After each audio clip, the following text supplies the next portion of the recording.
Chris Cornell, Soundgarden and Audioslave frontman, dies at 52. Chris Cornell, the powerful, dynamic singer whose band Soundgarden was one of the architects of grunge music, has died at 52. Mr. Cornell died Wednesday night in Detroit, said his representative, Brian Buttery, in a statement that called the death sudden and unexpected and that said the singer's family would be working closely with the medical examiner to determine the cause. Mr. Cornell was born in 1964 in Seattle and helped form Soundgarden 20 years later. Sub Pop, then a fledgling record label, released the group's first single, Hunted Down, in 1987, as well as two subsequent EPs. The group's debut album, Ultra Mega OK, came a year later. Bad Motor For, released in 1991, benefited from the swell of attention that was beginning to surround the Seattle scene, where Soundgarden, along with Nirvana and Pearl Jam, were playing a high-octane, high-angst brand of rock and roll. Soundgarden's musical journeys tended toward the naughty and dark, plunging into off-kilter meters and punctuated by Mr. Cornell's voice, which could quickly shift from a soulful howl to a gritty growl. 3 of Soundgarden's studio albums have been certified platinum, including Super Unknown, from 1994, which featured Black Hole Sun, Fell on Black Days, Spoonman and My Wave.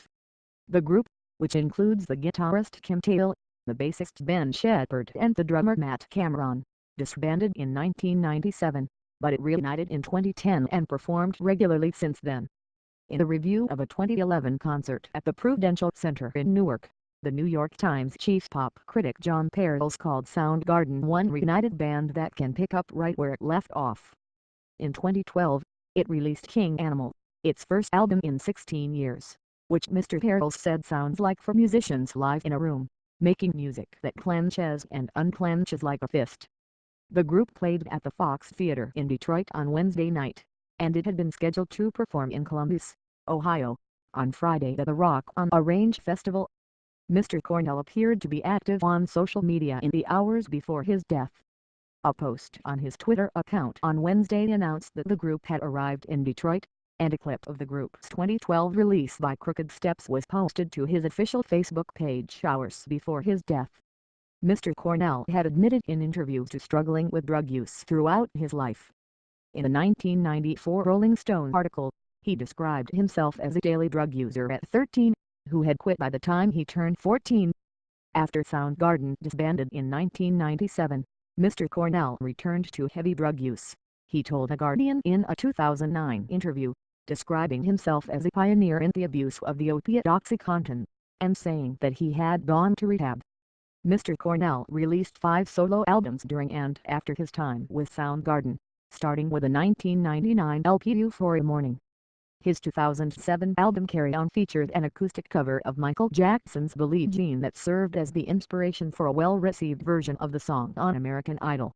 He contributed the song Seasons to the soundtrack of Singles, Cameron Crowe's love letter to the Seattle music scene, and performed alongside other members of Soundgarden in the film. In 2001, after Rage Against the Machine's lead singer, Zach De La Rocha, left the group, Mr. Cornell and members of the band formed Audioslave. The group released 3 albums before announcing its split in 2007.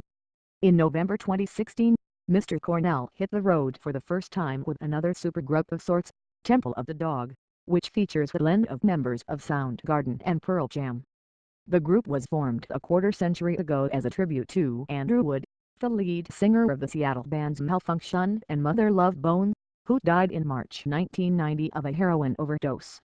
Speaking to the New York Times, Mr. Cornell said the group had decided to finally bring its songs to life to honor Mr. Wood. I thought, well, this is one thing that I can do to remind myself and maybe other people of who this guy is and was and keep his story and in a way his life with us, he said.